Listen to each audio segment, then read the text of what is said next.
Hello everyone, welcome again and thank you very much कि आपने मेरे चैनल को सब्सक्राइब किया और पिछली वीडियो को आपने इतना शेयर किया कि एक ही दिन में उसमें 1000 से ज़्यादा व्यूज़ आ गए हैं। आई थिंक अभी 1.2 के होंगे। और ऐसे ही मेरे आने वाले वीडियोज़ को भी लोगों से शेयर कीजिए, स्पेशली उनके साथ जिन्हें इसकी बहुत ज़्यादा ज़रूरत है, जो गाँव में रहते हैं या फिर अभी 1.5-2 साल से जो लॉकडाउन चल रहा है इसके वजह से जो प्रॉब्लम आ रही है, लोगों के पास पैसे नहीं है क्लासेस करने के लिए, आप उन लोगों के साथ शेयर कीजिए। ठीक है, तो अब हम लोग आज का क्लास शुरू करते हैं। आज की क्लास का नाम है basic class 2। Okay, basic class 1 sorry. हमने पिछले दिन जो पढ़ा था वो क्या था, बेसिक क्लास 0, और आज जो क्लास है वो बेसिक क्लास 1। ये बेसिकली होगा इंट्रोडक्शन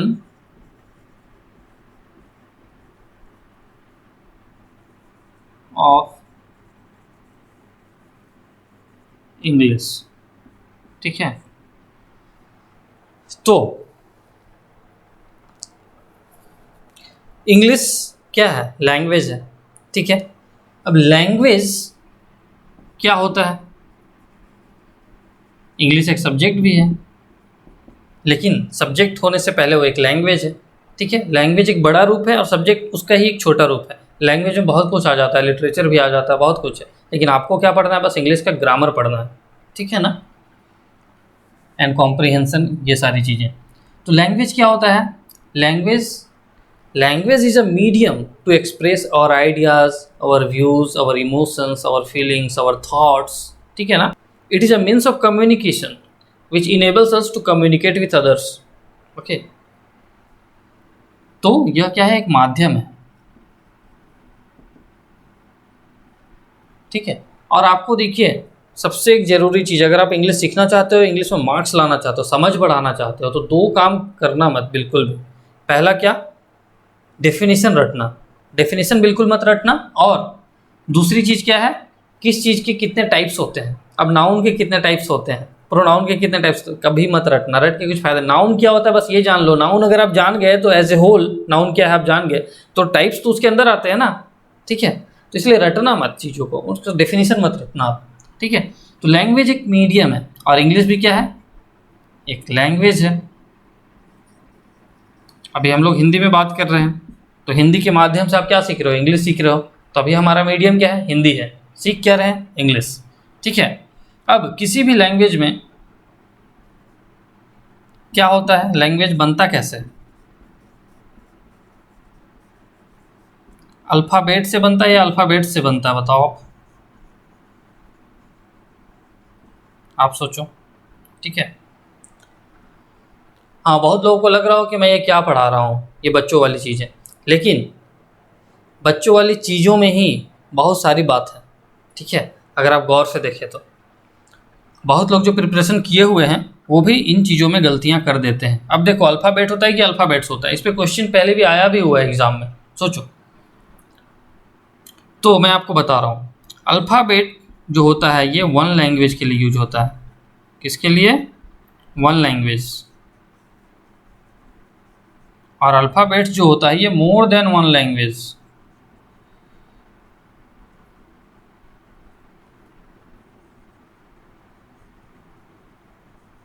ठीक है, example low.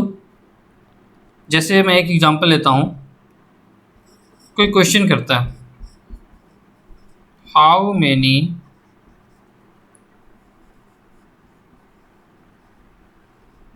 Alphabets are there in English.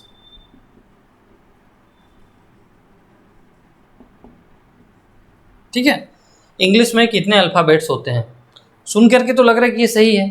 ठीक है, बिल्कुल 90% लोग इसे एक बार सुनने के बाद बोलेंगे हाँ हाँ हाँ, ये तो सही है। ठीक है, और एग्जाम में आपको ऐसे ही फंसाया जाता है, how many alphabets are there in English.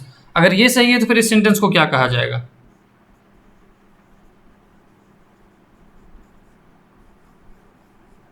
How many letters are there इन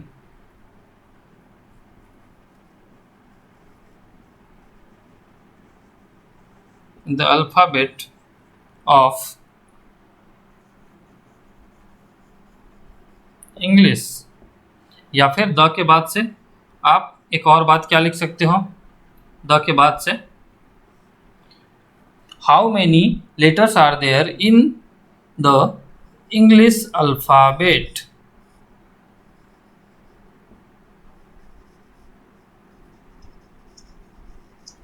ठीक है, इंग्लिश यहाँ एडजेक्टिव के रूप में यूज हुआ है, वो सब हम लोग बाद में पढ़ेंगे जब आपको मैं ग्रामर पढ़ाऊंगा तब।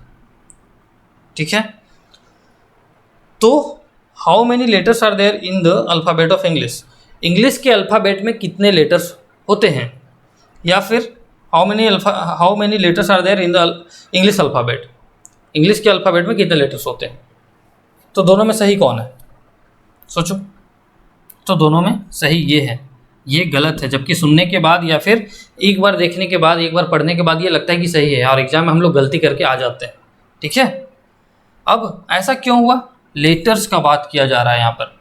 तो अल्फ़ाबेट, अल्फ़ाबेट बनता कैसे है, alphabet is a set of letters. ठीक है, तो अल्फ़ाबेट होता है ना कि अल्फ़ाबेट्स होता है, याद रखिएगा, एग्जाम में ये क्वेश्चन आ भी चुका है।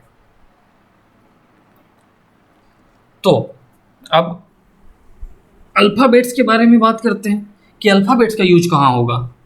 आप एक बात याद रखिए आप, कि आपको ग्रामर सेंटेंस के द्वारा ही सीखना है, क्योंकि एग्जाम में आपके पास क्या रहेगा, only sentences sentences and sentences. ठीक है, तो सेंटेंस के थ्रू ही आप ग्रामर सीख सकते हो, ऐसा नहीं कि रूल्स रट रट के सीखोगे, रूल से कुछ नहीं होने वाला है। ठीक है, रूल्स आप रटोगे भूल जाओगे। इंग्लिश में ऑलमोस्ट सारे रूल्स के लिए कुछ ना कुछ एक्सेप्शन है। ठीक है, तो फिर आप थक जाओगे, रूल्स याद करोगे कभी मार्क्स नहीं आएगा एग्जाम में। समझ बढ़ाओ, अल्फ़ाबेट्स का यूज अब कहाँ है, मोर देन वन लैंग्वेज, तो कैसे जगह में यूज करेंगे। तो इसका एक एग्जांपल हम लोग ले लेते हैं,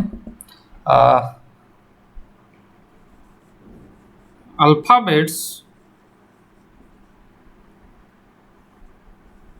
of Hindi and English are different. ठीक है, हिंदी और इंग्लिश के अल्फ़ाबेट जो हैं वो क्या है, अलग है।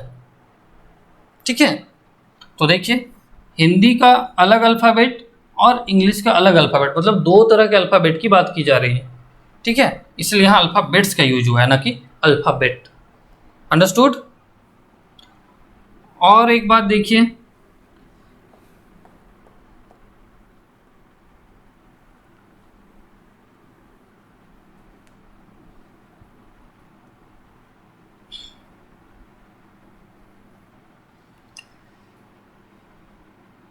लैंग्वेज के बारे में बात करते हैं।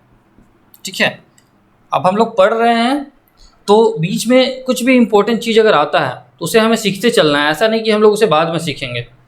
कौन सा चीज़ आपको कब एग्जाम में हेल्प कर दे आपको भी नहीं पता, इसीलिए जब भी कुछ भी पढ़ो तो सीखते चलो, और अगर कोई भी चीज़ इंपॉर्टेंट लगे तो नोट कर लो उसे। लैंग्वेज, अब एक होता है लैंग्वेज एंड एक होता है लैंग्वेजेस। ठीक है, अब इन दोनों का यूज हम कहाँ करेंगे। लैंग्वेज तो आपको बताया अभी जस्ट मैंने कि इट इज़ अ मीडियम, है ना, माध्यम, जिसके बारे में जिसकी हेल्प से हम लोग क्या करते हैं, कम्युनिकेट करते हैं। और लैंग्वेजेस, लैंग्वेजेस के अंदर बहुत सारे लैंग्वेज आते हैं, जैसे Hindi, English, Hindi, French, Russian, Sanskrit, etc। ठीक है, लेकिन लैंग्वेज क्या होता है, लैंग्वेज एक मीडियम होता है ना। अगर ये डिफरेंस आपको पता ना रहे तो फिर आप एग्जाम में गलती कर दोगे। क्यों, देखो क्वेश्चन, देखो क्वेश्चन से ही सब कुछ क्लियर होगा। यहाँ पर देखो example,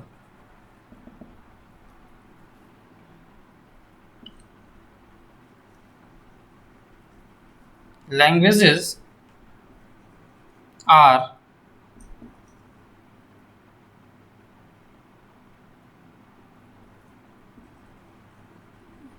the means of communication.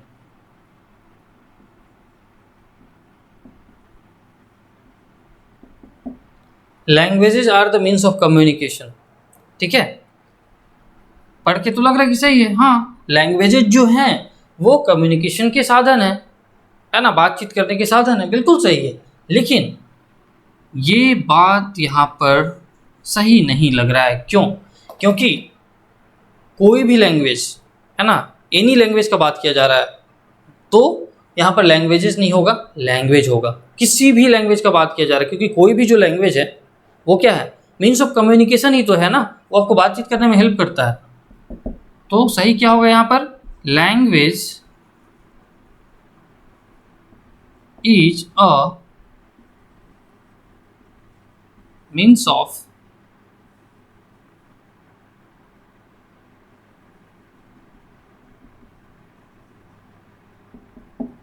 Communication.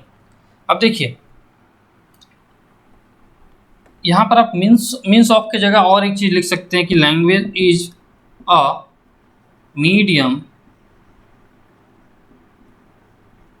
Of communication. ठीक है, ये ज़्यादा सही सेंटेंस होगा, बट ये भी गलत नहीं है। समझ में आ गया? अब हम लोग आगे बढ़ते हैं।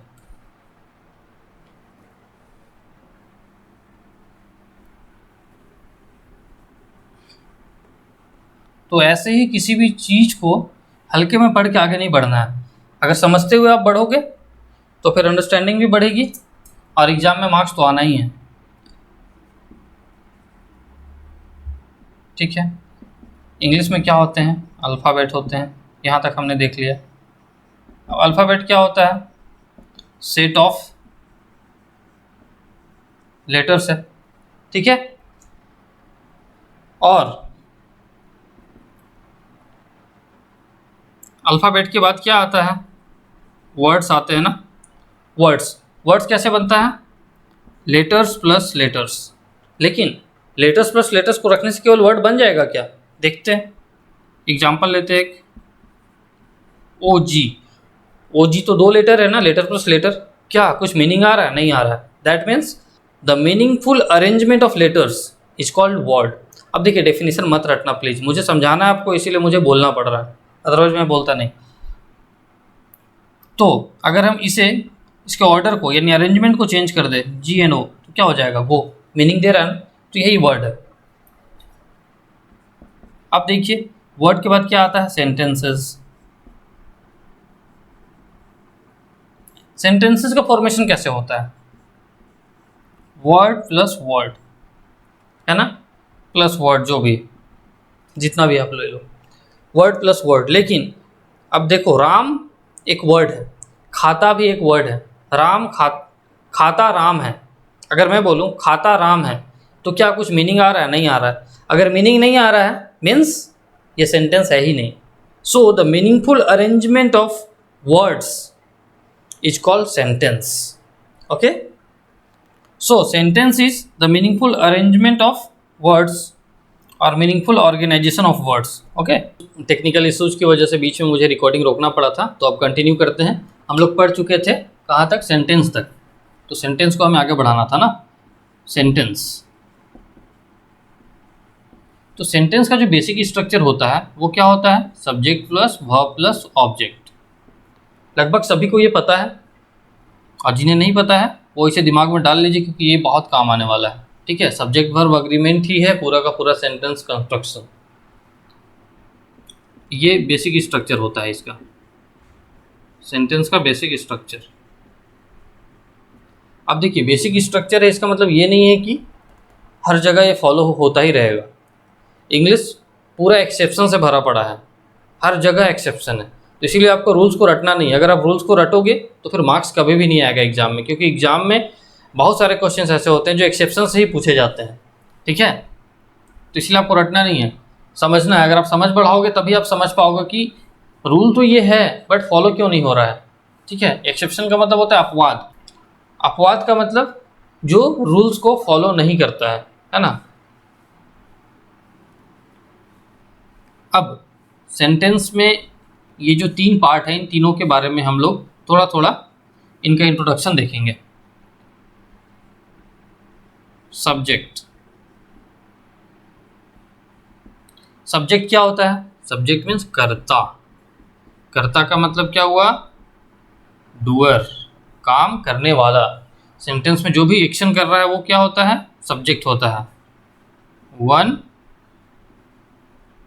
Who does the action. ठीक है, हम लोग एक एग्जाम्पल लेते हैं। अब देखिए, सारे चीज को हमें एग्जाम्पल लेकर के ही देखना होगा।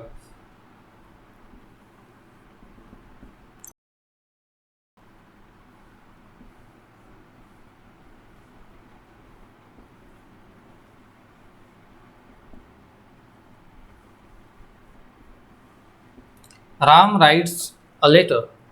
ठीक है, राम क्या करता है? एक पत्र लिखता है।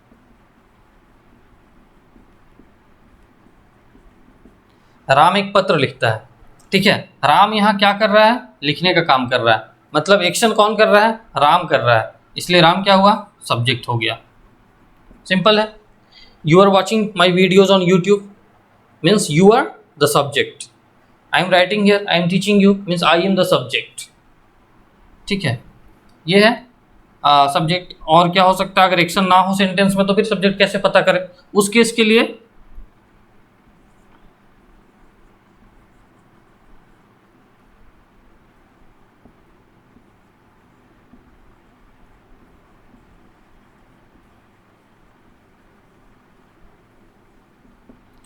One who is being talked about, जिसके बारे में हम लोग बात कर रहे हो, ठीक है, वो सब्जेक्ट हो सकता है। कैसे? एग्जाम्पल्स हम लोग देखेंगे। और भी ये हो सकता है, जैसे पर्सन है उसके केस में अगर कोई चीज़ है तो something which is being talked about, कोई चीज़ जिसके बारे में हम लोग बात कर रहे हो। ठीक है ना। अब एग्जाम्पल लेते हैं, उससे समझिए। ये जो है मैं जो लिख रहा हूँ ये सब रूल्स नहीं है, कभी भी सबको दिमाग में रटने का कोशिश मत कीजिएगा। ठीक है, समझिए चीज़ों को एग्जाम्पल के through.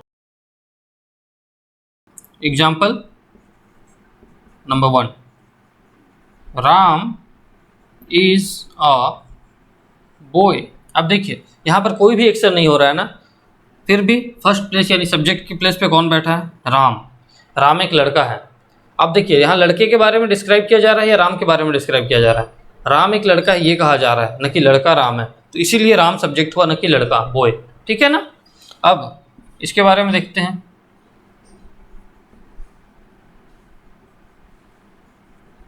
The book is red, मतलब किताब लाल है।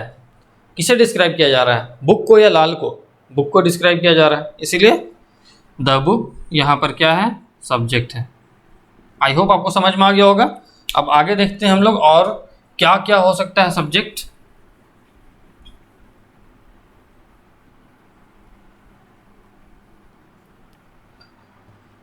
हाँ, तो नंबर 3, अगर एक्शन भी ना हो और किसके बारे में डिस्क्राइब किया जा रहा है ये भी पता ना चले, उस केस में हम लोग क्या करेंगे? ठीक है ना।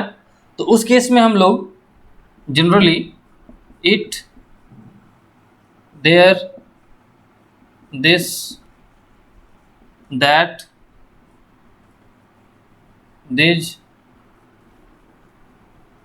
दोज का यूज करते हैं। ठीक है, एग्जाम्पल लेते हैं। It is a book. ठीक है, यह एक किताब है। अब यहाँ पर देखिए ना तो किसी तरह का एक्शन हो रहा है, ना ही बुक के बारे में कुछ भी डिस्क्राइब किया जा रहा है। तो यहाँ पर ऐसे सिचुएशन में हमें इन सब से एक सब्जेक्ट जो अप्रोप्रिएट होगा वो लेना पड़ता है। ठीक है, और सब्जेक्ट के बारे में डेप्थ में हम लोग बाद में पढ़ेंगे, जब अलग से सब्जेक्ट एंड ऑब्जेक्ट के ऊपर वीडियो बनाया जाएगा। इसके जगह आप दिस, दैट, देयर सभी को यूज कर सकते हैं। There is a book, this is a book, that is a book. इन चीज़ों का यूज कहाँ कहाँ होता है वो हम लोग बाद में पढ़ेंगे। ठीक है, एक और ले लेते एग्जाम्पल देयर का। There are books on the table, table में किताबें हैं। ठीक है, अब यहाँ पर देखिए ना तो किसी तरह का एक्शन हो रहा है, ना ही बुक्स के बारे में कुछ कहा जा रहा है, ना ही टेबल के बारे में कहा जा रहा है। बस इतना कहा जा रहा है टेबल पर किताबें हैं। किताब कैसी, किताब के बारे में किसी तरह का डिस्क्रिप्शन नहीं दिया जा रहा है, ठीक है, ना ही टेबल के बारे में। इसीलिए यहाँ इन चीज़ों में से एक सब्जेक्ट हमें लेना पड़ेगा। अब आते हैं हम लोग वर्ब के बारे में बात करते हैं। वर्ब, देखिए वर्ब सबसे बड़ा चैप्टर है पार्ट्स ऑफ स्पीच का। तो यहाँ पर हम लोग इसका इंट्रोडक्शन बस लेते हैं। वर्ब का मतलब क्या होता है? क्रिया, ठीक है। वर्ब आप लोगों को पता होगा, एक्शनल वर्ब, एक्शनल वर्ब अगर आप नहीं सुने हो तो मेन वर्ब सुने होंगे, ठीक है ना। वैसे वर्ब जिसमें एक्शन हो रहा होगा, मतलब रीड, राइट, गो, प्ले, जंप, ये सारी चीज़ें, ठीक है। तो एग्जांपल ले लेते हैं, रीड, राइट।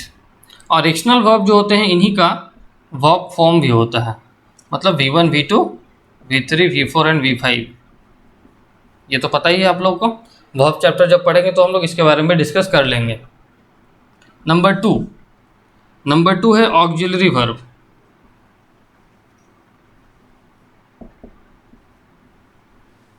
ऑक्सिलरी वर्ब ये क्या होता है? हेल्पिंग वर्ब, मतलब सहायक क्रिया। ये मेन रोल प्ले नहीं करता है, लेकिन ये सब्जेक्ट एंड मेन वर्ब को हेल्प करता है ताकि सेंटेंस मीनिंगफुल बन सके, ठीक है। अब इसका एग्जांपल हम लोग ले लेते हैं, आप लोग जानते ही होंगे, मैं बस हिंट देता हूँ। Is, am, are, dot dot dot, was, were, will, shall, should, ये सारी चीज़ें होती हैं ऑक्सिलरी वर्ब, मॉडल्स, ठीक है। अब थर्ड नंबर और क्या हो सकता है verb? Phrasal verb.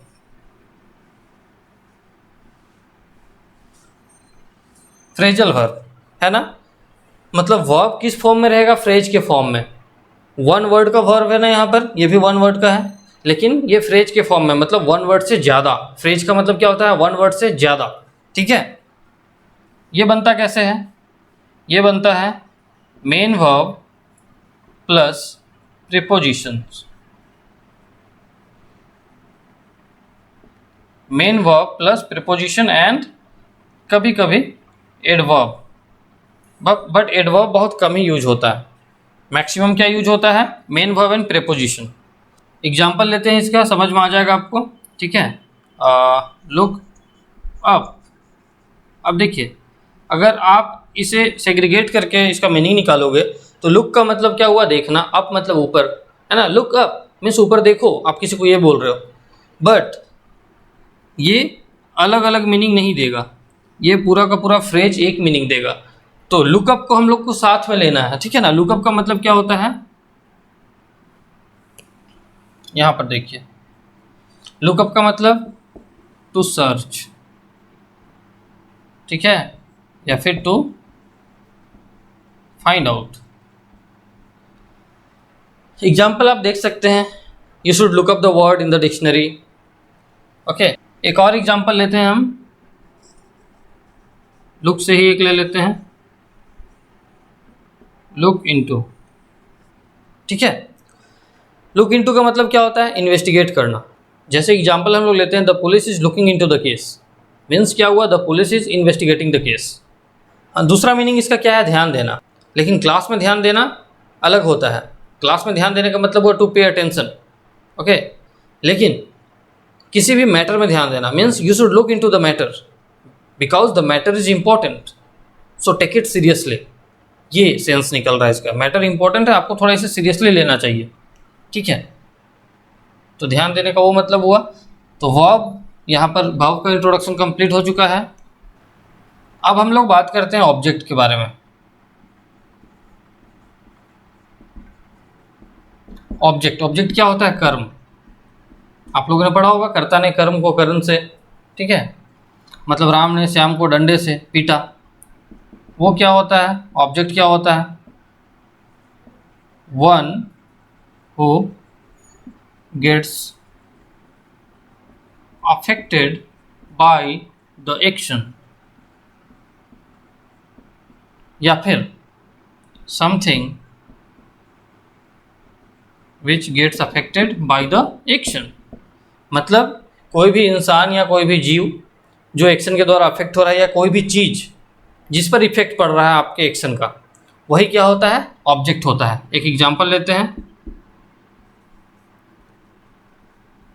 Ram is writing a letter. ठीक है, राम एक पत्र लिख रहा है। अब देखिए, लिखने का काम कौन कर रहा है, राम कर रहा है, इसलिए सब्जेक्ट है। मेन काम क्या हो रहा है, मेन काम लिखने का हो रहा है, इसलिए मेन वर्ब है। और इज क्या कर रहा है, यहाँ पर सपोर्ट कर रहा है, हेल्प कर रहा है सब्जेक्ट एंड मेन वर्ब को सेंटेंस फॉर्मेशन में, इसलिए ये क्या हुआ, हेल्पिंग वर्ब हुआ। ठीक है, और लिखने का असर किस पर पड़ रहा है, लिखने का असर पड़ रहा है लेटर पर, इसीलिए ये क्या हुआ, ऑब्जेक्ट हुआ। सिंपल है, नो प्रॉब्लम। अब ये समथिंग के केस में था, तो समवन के केस में भी ले सकते हैं।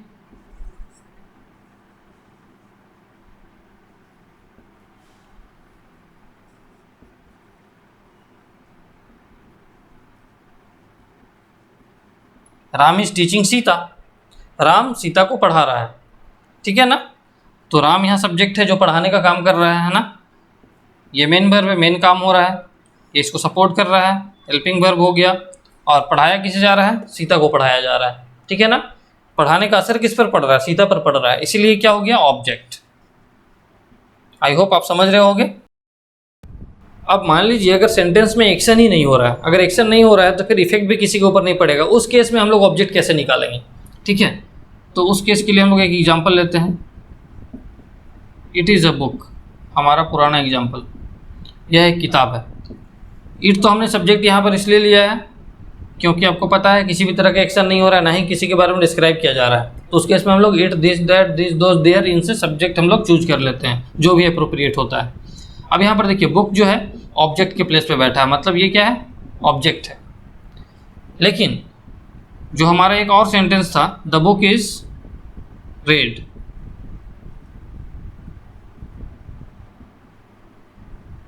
द बुक इज रेड मतलब किताब लाल है। अब यहाँ पर देखिए, बुक सब्जेक्ट बन गया, यहाँ भी तो किसी तरह का एक्शन नहीं हो रहा है, लेकिन यहाँ पर डिस्क्राइब किया जा रहा है बुक को, इसीलिए बुक सब्जेक्ट बन गया। लेकिन यहाँ बुक को डिस्क्राइब नहीं किया जा रहा, बुक के बारे में कुछ भी नहीं बताया जा रहा। ठीक है, इसीलिए यहाँ पर बुक ऑब्जेक्ट है और यहाँ पर बुक सब्जेक्ट है। आई होप आप समझ गए होंगे। बस तो आज का क्लास बस यहीं तक। ठीक है, तो नेक्स्ट क्लास में हम सेंटेंस पढ़ने वाले हैं, और सेंटेंस बहुत ही इंपॉर्टेंट है क्योंकि सेंटेंस की हेल्प से ही आप पूरा ग्रामर समझने वाले हो, तो इसीलिए सेंटेंस की अंडरस्टैंडिंग बहुत अच्छी होनी चाहिए। तो मिलते हैं नेक्स्ट क्लास में। Thank you.